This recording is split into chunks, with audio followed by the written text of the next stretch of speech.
পেহেলগাঁও শহর থেকে বাইসারান ভ্যালিতে দুটি রাস্তার মাধ্যমে যাওয়া যায়, একটি পায়ে হেঁটে আর অন্যটি সিআরপিএফ ক্যাম্পের পাশ দিয়ে ঘোড়ায় চড়ে যাওয়া যায়। 3D ম্যাপিং, ড্রোন উড়িয়ে নজরদারি চালাচ্ছে সেনা। আর জঙ্গি হামলার পর ঘোড়ায় চড়ে যাওয়ার রাস্তা বন্ধ করে দিয়েছে সেনা।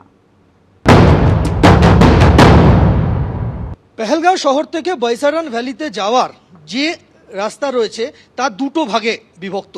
যে রাস্তায় এই মুহূর্তে দাঁড়িয়ে রয়েছি, এই রাস্তা দিয়ে মূলত যারা পায়ে হেঁটে যান এবং যারা মাউন্টেন বাইকে করে ওপরে যেতে চান তাদের যাতায়াতের জন্য ব্যবস্থা করা রয়েছে।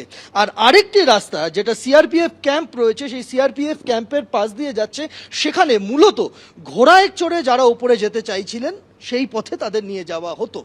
এই যে পথের সামনে দাঁড়িয়ে রয়েছি, যে পথ এই মুহূর্তে বন্ধ রাখা হয়েছে তার কারণ এই মুহূর্তে তদন্তকারী আধিকারিকরা তারা রয়েছেন এলাকাতে, এনআইএ টিম রয়েছে, সেনা আধিকারিকরা রয়েছেন, দফায় দফায় জম্মু কাশ্মীর পুলিশের আধিকারিকরা আসছেন এবং শীর্ষ এনআইএ আধিকারিকরাও এসে এই জায়গা খানা তল্লাশি করছেন।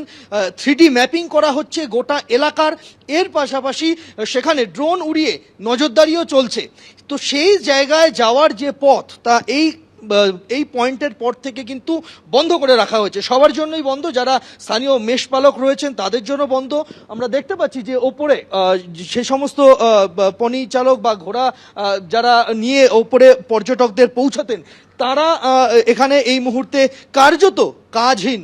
সেনা আধিকারিকরা বলছিলেন যে এই পথ দিয়েই সেই দিন, যেদিন অর্থাৎ 22শে এপ্রিল নৃশংস জঙ্গি হামলার ঘটনা ঘটে, একেবারে ধর্ম পরিচয় জেনে হিন্দু ধর্মাবলম্বীদের খুন করা হয়, একদম মাথায় গুলি করে, কারোর ঘাড়ে গুলি করে খুন করা হয়েছিল।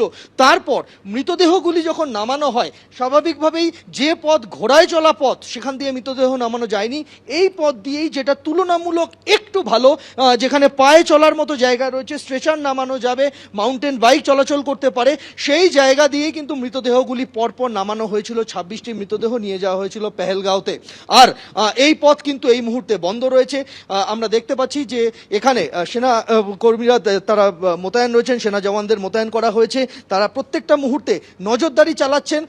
এই জায়গা যেখানে এই বৈশারণ ভ্যালিতে ঘটনা ঘটেছে তার ঠিক পিছনেই বিস্তীর্ণ জঙ্গল এলাকা, পাহাড়ি জঙ্গল এলাকা, এবং তার ঠিক পেছনেই রয়েছে বরফ ঢাকা পাহাড়। ফলে যারা এখানে হামলা করার উদ্দেশ্য নিয়ে এসেছিলেন, স্থানীয় সাহায্য ছাড়া এ কাজ সম্ভব নয় মনে করছেন সকলেই, এবং রীতিমতো রেকি করে দিনের পর দিন নজরদারি চালিয়ে তারপর এই নৃশংস ঘটনাকে বাস্তবে রূপ দেওয়া হয়েছিল, তাও কিন্তু মোটামুটি নিশ্চিত তদন্তকারীরা। প্রীতম চক্রবর্তীর সঙ্গে সন্দীপ সরকার, এবিপি আনন্দ, পেহেলগাঁও।